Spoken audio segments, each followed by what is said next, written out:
Hello' friends, আজিৰ এই বিশেষ ভিডিঅ'টিৰ জৰিয়তে মই আপোনালোকক জনাব বিচাৰোঁ যে ভাৰতৰ জনসাধাৰণে ভোটৰ জৰিয়তে যিখন চৰকাৰ গঠন কৰে তাৰ ষ্ট্ৰাকচাৰ অৰ্থাৎ গঠন কেনেদৰে হয়, ইয়াৰ গঠনৰ বিষয়ে জনাটো এই কাৰণেই দৰকাৰ, যাৰ জৰিয়তে আপুনি গম পাব পাৰে যে কেন্দ্ৰ আৰু ৰাজ্য চৰকাৰৰ কাৰ্য আৰু শক্তি কেনেধৰণৰ হয়। 1947 চনত ভাৰতৰ স্বাধীনতাৰ পিছত যেতিয়া সংবিধান কাৰ্যকৰী কৰা হয়, তেতিয়া ভাৰতত সংসদীয় ব্যৱস্থা প্ৰৱৰ্তন কৰা হ'ল, যাক আমি পাৰ্লিয়ামেণ্টাৰী ছিষ্টেম বা ডেমক্ৰেচি বুলিও ক'ব পাৰোঁ। এই সংবিধানৰে 3টা অংগ আছে, যাৰ নিজৰ নিজৰ গুৰুত্ব, প্ৰাধান্য আৰু শক্তি আছে। সেই 3টা গুৰুত্বপূৰ্ণ অংগ হৈছে প্ৰথমে লেজিছলেটিভ, যাক আমি বিধায়িকা বুলি কওঁ, দ্বিতীয়তে এক্সিকিউটিভ, যাক আমি কাৰ্যপালিকা বুলি কওঁ, আৰু অৱশেষত জুডিচিয়াৰী, যাক আমি ন্যায়পালিকা বুলি কওঁ। তো এই 3টা অংগ ইটো সিটোৰ পৰা কেনেদৰে পৃথক আৰু কাৰ কাম কি সেয়া বুজোৱা হওক। তো আমি লেজিছলেটিভ অৰ্থাৎ বিধায়িকাক ল মেকিং বডি বুলি কওঁ, অৰ্থাৎ নতুন আইন প্ৰণয়ন কৰা, পুৰণি আইন সলনি কৰা, বিল পাছ কৰোৱা, এই সকলোবোৰ কাম আমাৰ বিধায়িকাই চায়। কাৰ্যপালিকাই কি কৰে? বিধায়িকাই যিখিনি নতুন আইন প্ৰণয়ন কৰা বা পুৰণি আইন সলনি কৰা হয়, সেই আইন সমাজত কাৰ্যকৰী হৈছেনে নাই, সেই কামটো কাৰ্যপালিকাই চায়। আৰু জুডিচিয়াৰীয়ে কি কৰে যে যি আইন প্ৰণয়ন কৰা হৈছিল সেই আইন সকলোৱে মানি চলিছেনে নাই, যদি কোনোবাই চলা নাই তাক বিহিত ব্যৱস্থা দিয়াৰ কাৰ্যও আমাৰ ন্যায়পালিকাই কৰে। এতিয়া চাওক, প্ৰথমে আমি বিধায়িকা লেজিছলেচাৰৰ বিষয়ে কথা পাতিম। আৰু লেজিছলেচাৰ বুলিলে 2 পৰ্যায়ৰ চৰকাৰৰ কথা কোৱা যায়, কেন্দ্ৰীয় চৰকাৰ আৰু ৰাজ্যিক চৰকাৰ। কেন্দ্ৰীয় চৰকাৰ সমগ্ৰ দেশজুৰি পেলাই গঠন কৰা হয়, ৰাজ্যিক চৰকাৰ বেলেগ বেলেগ ৰাজ্যত, মানে প্ৰত্যেকখন ৰাজ্যত ৰাজ্যিক চৰকাৰ থাকে। গোটেই দেশৰ বাবে যদি কোনো আইন প্ৰণয়ন কৰিবলৈ যোৱা হয়, সেইটো কেন্দ্ৰীয় চৰকাৰে কৰে, আৰু ৰাজ্যিক পৰ্যায়ত যদি কিবা আইন প্ৰণয়ন কৰা হয়, সেয়া ৰাজ্য চৰকাৰে সেই ব্যৱস্থা গ্ৰহণ কৰে। উদাহৰণস্বৰূপে 2025ৰ যি ফাইনেন্স বিল আছে, সেইখন কেন্দ্ৰীয় চৰকাৰে গঠন কৰে। ঠিক তেনেদৰে অসমৰ কাৰণে যদি কিবা বিল প্ৰণয়ন কৰা হয় বা প্ৰৱৰ্তন কৰা হয়, সেয়া ৰাজ্যিক চৰকাৰে কৰিব। মানে আপুনি চিধা এইটোৱেই বুজক, সমগ্ৰ দেশৰ বাবে কিবা বিল বনাবলগীয়া থাকিলে বা প্ৰৱৰ্তন কৰিবলগীয়া থাকিলে কেন্দ্ৰীয় চৰকাৰে কৰে। ৰাজ্যিক পৰ্যায়ত যেনে অসম, অৰুণাচল, নাগালেণ্ড, এই ৰাজ্যিক পৰ্যায়ত যদি কিবা বনাবলগীয়া থাকে, তেতিয়াহ'লে সেই ব্যৱস্থা ৰাজ্য চৰকাৰে কৰে। কেন্দ্ৰীয় পৰ্যায়ত যিটো স্তৰত আইন প্ৰণয়ন কৰা হয়, তাক আমি সংসদ বুলি কওঁ। ঠিক একেইদৰে ৰাজ্যিক পৰ্যায়ত য'ত আমি আইন প্ৰণয়ন কৰোঁ, সেই স্তৰটোক বিধান মণ্ডল বুলি কোৱা হয়। এতিয়া চাওক, এই সংসদত আইন প্ৰণয়ন কৰিবলৈ 2 ধৰণৰ সদন থাকে। এখন ল' হাউচ হয় আৰু আনখন আপাৰ হাউচ হয়। ল' হাউচক আমি লোকসভা আৰু আপাৰ হাউচক আমি ৰাজ্যসভা বুলি কওঁ। লোকসভাক হাউচ অফ পিপুল আৰু ৰাজ্যসভাক কাউন্সিল অফ ষ্টেটছ বুলিও কোৱা হয়। একেইদৰে বিধান মণ্ডলতো আইন প্ৰৱৰ্তন কৰিবলৈ এটা স্তৰ থাকে, য'ত প্ৰধান হয় বিধানসভা আৰু দ্বিতীয়খন হৈছে বিধান পৰিষদ। বিধানসভাটো প্ৰত্যেকখন ৰাজ্যতে থাকে, কিন্তু বিধান পৰিষদ সকলো ৰাজ্যতে নাথাকে। ভাৰতত এনে 6খন ৰাজ্য আছে য'ত বিধান পৰিষদো আছে, যেনে উত্তৰ প্ৰদেশ, অন্ধ্ৰ প্ৰদেশ, বিহাৰ, তেলেংগানা, কৰ্ণাটক আৰু মহাৰাষ্ট্ৰ।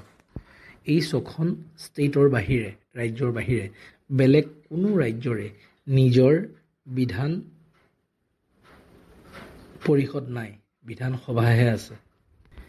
তো এনেদৰেই কেন্দ্ৰ আৰু ৰাজ্যৰ স্তৰত বিধায়িকাক আমি ভাগ কৰি কৰি দেখাব পাৰোঁ। এতিয়াও আমি এক্সিকিউটিভ অৰ্থাৎ কাৰ্যপালিকালৈ চাওঁ, আমি ইয়াত কি হয়।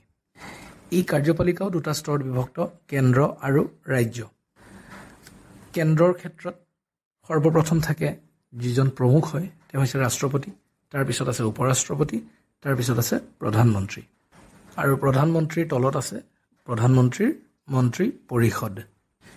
এই মন্ত্ৰী পৰিষদতে কেবিনেট মন্ত্ৰী, ৰাজ্যমন্ত্ৰী, উপমন্ত্ৰী সকলোবোৰ থাকে।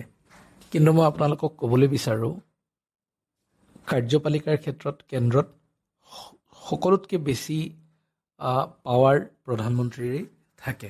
ঠিক তেনেদৰে যদি আমি ৰাজ্যৰ কথা ক'বলৈ যাওঁ তেতিয়াহ'লে ৰাজ্যৰ প্ৰমুখ হয় ৰাজ্যপাল। ৰাজ্যপালৰ তলত থাকে মুখ্যমন্ত্ৰী আৰু মুখ্যমন্ত্ৰীৰ তলত থাকে মুখ্যমন্ত্ৰীৰ মন্ত্ৰী পৰিষদ। ইয়াতো ৰাজ্যিক স্তৰতো মেক্সিমাম কাৰ্যভাৰ আপোনাৰ মুখ্যমন্ত্ৰীৰ হাততেই থাকে। অৰ্থাৎ এখন ৰাজ্যৰ সম্পূৰ্ণ কাৰ্যভাৰ মুখ্যমন্ত্ৰীৰ হাততেই থাকে, যিটো তেওঁ মন্ত্ৰী পৰিষদৰ সহায়ত চলাই লৈ যায়। এইবাৰ আহোঁ আমি জুডিচিয়াৰী অৰ্থাৎ ন্যায়পালিকালৈ। চাওক, ভাৰতৰ ন্যায়পালিকা 3টা স্তৰত বিভক্ত। ইয়াৰ সৰ্বোচ্চ স্তৰটো হৈছে সুপ্ৰিম কোৰ্ট, আৰু এই সুপ্ৰিম কোৰ্টতে যিজন জজে নিজৰ সিদ্ধান্ত শুনায় তেওঁক কোৱা হয় CJI, chief justice of India. যদি দেশৰ পৰ্যায়ত কিবা সমস্যা বা কিবা প্ৰব্লেম চলি আছে তেনেহ'লে সেই সমস্যাৰ সমাধান ওলোৱা কামটো সুপ্ৰিম কোৰ্টৰ। সুপ্ৰিম কোৰ্টতো তেওঁলোকৰ নিজৰ কেছ থাকে আৰু কিছুমান কেছ হাইকোৰ্টৰ পৰা আহে। ইয়াৰ পিছত ৰাজ্য স্তৰত হাইকোৰ্ট থাকে, যেনে ৰাজস্থানৰ নিজৰ হাইকোৰ্ট আছে, অসমৰ গুৱাহাটীত নিজৰ হাইকোৰ্ট আছে ইত্যাদি। বৰ্তমান ইণ্ডিয়াত 25খন হাইকোৰ্ট আছে। ৰাজ্যৰ স্তৰত যদি জুডিচিয়াৰী ক্ষেত্ৰত প্ৰমুখ আমি হাইকোৰ্টকে কওঁ। ইয়াৰ পিছত যদি আৰু আমি তললৈ যাওঁ তেতিয়াহ'লে ডিষ্ট্ৰিক্ট লেভেলত ডিষ্ট্ৰিক্ট কোৰ্ট থাকে, যিয়ে সেই জিলা ভিত্তিক যিবোৰ মোকৰ্দমা আছে বা যিবোৰ গোচৰ আছে সেইবোৰ চম্ভালে। মই আপোনালোকক কৈ থওঁ যে দেশৰ মেক্সিমাম মোকৰ্দমা বা কিবা গোচৰ জিলা ভিত্তিক যিখন কোৰ্ট মানে থাকে, ডিষ্ট্ৰিক্ট কোৰ্ট থাকে, তাতেই বেছিখিনি কেছ লগা হয়। কিয়নো প্ৰত্যেকজন ব্যক্তি হাইকোৰ্ট বা সুপ্ৰিম কোৰ্ট নাযায়, আৰু যদি ডিষ্ট্ৰিক্ট লেভেলত তেওঁলোকৰ কিবা কেছ বা মোকৰ্দমা তেওঁলোকৰ খাৰিজ কৰা হয় বা সিহঁতে সেই কেছটো তাত ফাইনেলাইজ কৰি দিয়া হয় বা ৰায় শুনোৱা হয়, আৰু যদি তেওঁলোকে ভাবে নাই এইটো উচিত ৰায় নহয়, তেতিয়া তেওঁলোকে হাইকোৰ্ট বা দৰকাৰ পৰিলে সুপ্ৰিম কোৰ্টলৈও যাব পাৰে। সেয়ে এজন মানুহে যদি ন্যায় পাবলৈ হয় তেতিয়াহ'লে তেওঁলোকৰ প্ৰথম চিৰি হৈছে ডিষ্ট্ৰিক্ট কোৰ্ট আৰু শেষৰ চিৰিটো হৈছে সুপ্ৰিম কোৰ্ট। এইদৰে আমাৰ যিটো ন্যায়পালিকা বা জুডিচিয়াৰী বিভাজিত হৈ আছে 3টা অংগত। আৰু এটা বিশেষ কথা মই আপোনালোকক কৈ থওঁ, যদি বিধায়িকা আৰু ন্যায়পালিকা এই দুটাৰ মাজত লৈ কোনো আইনক লৈ পেলাই যদি মতভেদ থাকে, সেই মতভেদ সম্পূৰ্ণৰূপে ৰাষ্ট্ৰপতিয়ে নিজাববীয়াকৈ শেষ কৰে। তো ফ্ৰেণ্ডছ, এই 3টাই হৈছে কনষ্টিটিউশ্যনৰ অংগ, যাৰ ওপৰত ভিত্তি কৰি কেন্দ্ৰ অথবা ৰাজ্য চৰকাৰে নিজৰ কাম কাজবিলাক সুচাৰুৰূপে চলাই লৈ যায়। আশা কৰোঁ ভিডিঅ'টোৱে আপোনালোকক অলপ হ'লেও উপকৃত কৰিছে। যদি ভিডিঅ'টো চাই পেলাই আপোনালোকে ভাল পাইছে, লাইক আৰু ছাবস্ক্ৰাইব কৰিবলৈ নাপাহৰিব। ধন্যবাদ।